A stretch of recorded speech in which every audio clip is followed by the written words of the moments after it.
A call in the dark, Georgia has always been home for me and my family. It's a region where stories often go untold, and maybe that's for the best. My cousin Bob, a police officer for 5 years, has his own tale, one he doesn't like to share often. This story, though, is unforgettable, and it left a mark on him that still lingers today. Bob joined the force with optimism and a deep desire to make a difference. He wasn't naive. He knew the job could be challenging, but he believed in helping his community. That belief carried him through many difficult days, but not the day of that call. It was late in the summer, the kind of oppressive heat that makes the nights feel alive. The station received a report from a remote house between Macon and Roberta. The caller, an older gentleman, was distraught and nearly incomprehensible. "I can't take it anymore," he kept repeating. "It's too awful." Bob and his partner arrived at the address just after sunset. The house itself looked like it had been abandoned for years. Vines had crept up the sides. The lawn was a tangled mess, and the windows were clouded with dirt. Yet on the front steps sat an elderly man, his face buried in his hands. His whole body shook as he muttered to himself. The man didn't look up when the officers approached. When Bob asked what was wrong, he could only stammer, "It's in there. It's too terrible." He gestured weakly toward the house. Realizing the man was too overwhelmed to speak clearly, Bob's partner stayed with him while Bob prepared to investigate. He drew his flashlight and cautiously approached the front door. The air was heavy with a smell that hinted at decay, and Bob's unease deepened. A house frozen in time inside, the house was chaos. The entryway opened into a living room that looked like it hadn't been cleaned in decades. Old furniture was piled with newspapers, empty food containers, and discarded clothing. Dust motes floated thick in the air, illuminated by Bob's flashlight. The smell intensified a nauseating mix of rot and mildew. Bob called out, announcing himself as law enforcement, but there was no reply. The silence was deafening, broken only by the creak of the floorboards beneath his boots. As he moved deeper into the house, he noticed the kitchen was in even worse condition. Pots and pans were piled precariously on the counters, and the sink was full of stagnant, murky water. Takeout boxes were scattered across the floor, some with their contents still inside, now long spoiled. Bob's instincts told him something was very wrong. He followed the source of the odor down a narrow hallway. The walls were lined with faded family photos, though the faces were obscured by layers of grime. Each step felt heavier, and the smell grew unbearable. At the end of the hall was a door, slightly ajar. Bob hesitated for a moment, steeling himself. When he pushed the door open, the scene inside froze him in his tracks. A grim discovery, the room was dim, the only light coming from a cracked window. The bed was in the center of the room, and on it lay two figures. The air was thick with the buzz of flies. Bob's stomach turned as he realized the figures were unresponsive. He inched closer, flashlight trembling in his hand. The two figures appeared to be a man and a woman. Their faces were pale, and the room's oppressive heat had quickened the effects of time. Their hands were clasped together, as if they had made some kind of decision together. The sight was overwhelming, but Bob's training forced him to stay focused. As his flashlight swept the room, it landed on something else, something smaller, tucked close to the woman's side. Bob's breath caught. It was a child's blanket, wrapped tightly around a tiny figure. His heart sank as he pieced together the tragic scene before him. Trying to maintain composure, Bob backed out of the room and called for backup. His voice was steady, but inside, he was unraveling. He stepped outside, where the elderly man was still seated. The man looked up at Bob, his eyes filled with pain. "I worked with him for years," he said quietly, his voice trembling. They were good people, before everything fell apart. Piecing it together, when the other officers arrived, they took over the investigation. The older man explained that he had been friends with the man inside. They had worked together at a local packing company, and when his friend hadn't shown up for work in over a week, he decided to check on him. What he found inside had left him shaken to his core. The investigation revealed a story of despair. The couple had been struggling with severe challenges for years. Medical issues had led to prescriptions, and over time, those prescriptions turned into something darker. They had fallen into a downward spiral, isolating themselves from the world. The child, tragically, had been caught in the middle. The house told the story of their struggle. Bills and notices piled high on the counters, unopened. The refrigerator was empty except for expired condiments. Neighbors reported that they hadn't seen the family in months, assuming they had moved away or left the house abandoned. The aftermath, Bob didn't sleep for days after that call. The images haunted him, and the smell seemed to cling to his clothes, no matter how many times he washed them. He tried to push the memories away, to focus on his job, but it wasn't that simple. Night after night, he dreamed of that room, of the family he couldn't save. He started drinking more than usual, something that hadn't been an issue before. It wasn't long before his friends and family noticed. When they confronted him, he admitted he was struggling. Therapy became a lifeline, helping him process the trauma and find healthier ways to cope. But even now, years later, he says the nightmares haven't stopped entirely. One detail in particular lingers in his mind. In his dreams, he hears the faint sound of crying, soft, almost imperceptible. It's the kind of sound that makes his chest tighten and his breath catch, a reminder of the fragility of life and the weight of the badge he wears. Reflections, Bob is still on the force, though he's no longer the bright-eyed recruit who joined with dreams of changing the world. His optimism has been tempered by the realities of the job. Yet, he continues to serve, driven by a quiet determination.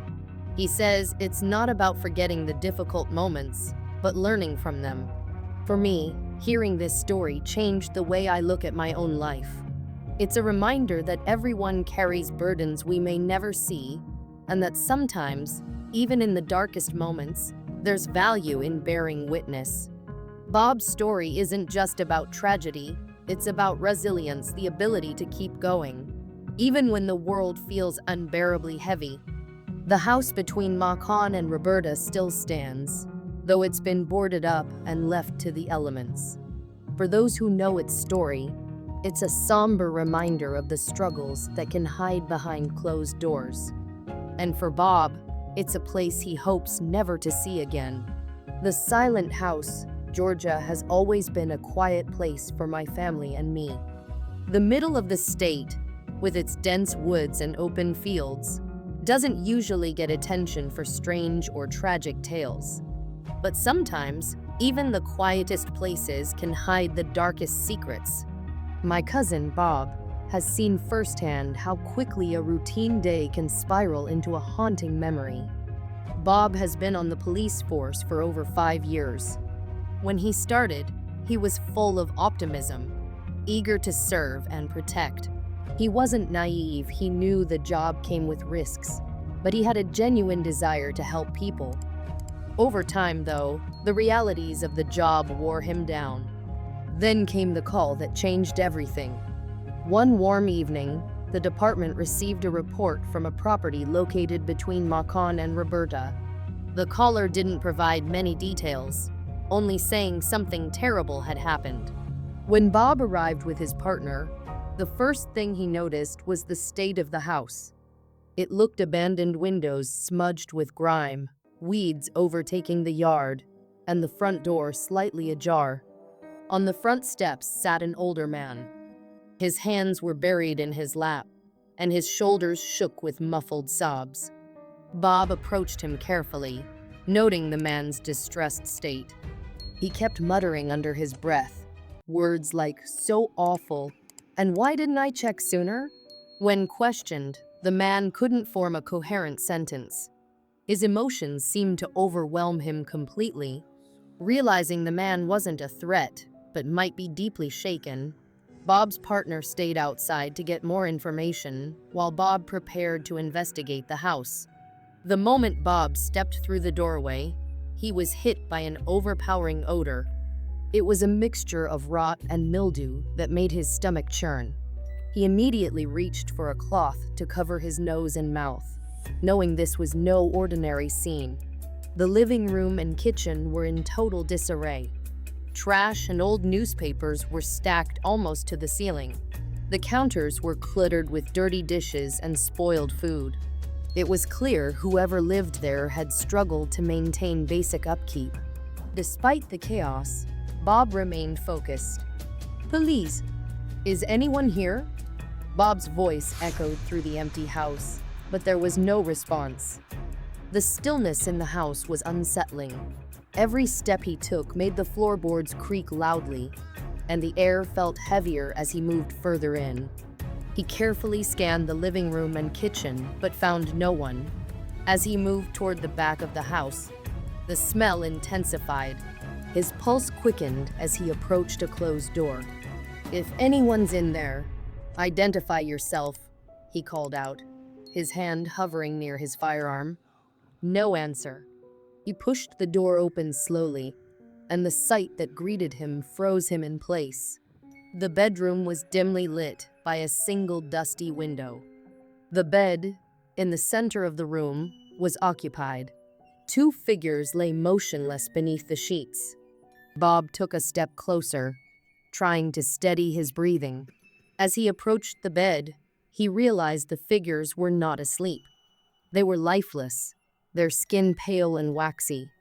Bob's training kicked in, and he examined the scene more closely, taking in every detail. The room was eerily silent, except for the faint buzz of flies. They swarmed the figures, landing on their faces and hands. The sheets were stained, and the air was thick with decay. One of the figures, a woman, held something close to her chest. As Bob leaned closer, he realized it was smaller, wrapped tightly in a blanket.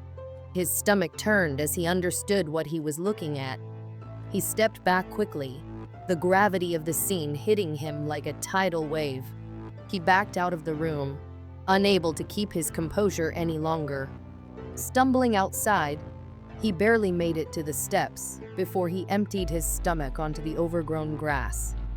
By the time additional officers and investigators arrived, Bob had managed to pull himself together. The man outside, who was now calmer, explained he had come to check on his longtime friend, the male figure in the house. They had worked together for years at a local packing plant, but his friend hadn't shown up for work in over a week. Worried, he decided to visit the house, only to discover the harrowing scene. The investigation revealed a heartbreaking series of events. The couple living in the house had faced significant challenges in recent years. Following a serious health issue, they had been prescribed strong medication. Over time, their dependence on the medication grew, leading to further complications in their lives. The house itself reflected the couple's struggle to maintain control over their circumstances. Bills went unpaid, the property fell into disrepair, and their isolation grew. Friends and family members had tried to intervene, but their efforts were met with resistance. Bob later learned from the coroner's report that the family had likely passed away several days before being discovered. The exact circumstances were difficult to piece together, but the couple had left behind a trail of unanswered questions and unimaginable sorrow. For Bob, the experience left a permanent mark. He stayed on the force, but his perspective on the job and life shifted dramatically. He found himself grappling with feelings of helplessness and grief, often questioning if there was more he could have done. Despite his outward professionalism, Bob began struggling privately. Nightmares plagued his sleep, often featuring the bedroom and its haunting silence. He'd wake up in a cold sweat, heart racing, unable to shake the images from his mind. At first, he tried to cope on his own, but it became clear he needed help. With the encouragement of his colleagues and family, he began attending therapy sessions. Talking about his experiences provided some relief, but the memories remained vivid. Today, Bob is in a better place. He's learned to manage his feelings and has even started mentoring younger officers, sharing his story as a reminder of the weight the badge can carry. While the memories of that day will never fade completely, Bob has found a way to honor the lives affected by the tragedy by continuing to serve his community with compassion and resilience. Even now, when I talk to Bob, I can see the shadow of that night in his eyes. He speaks about it sparingly, choosing his words carefully. But every so often, he'll admit that the stillness of that house, the oppressive quiet, has stayed with him. In those moments, I'm reminded that the quiet corners of Georgia, for all their beauty, can also hold stories that are as haunting as they are human.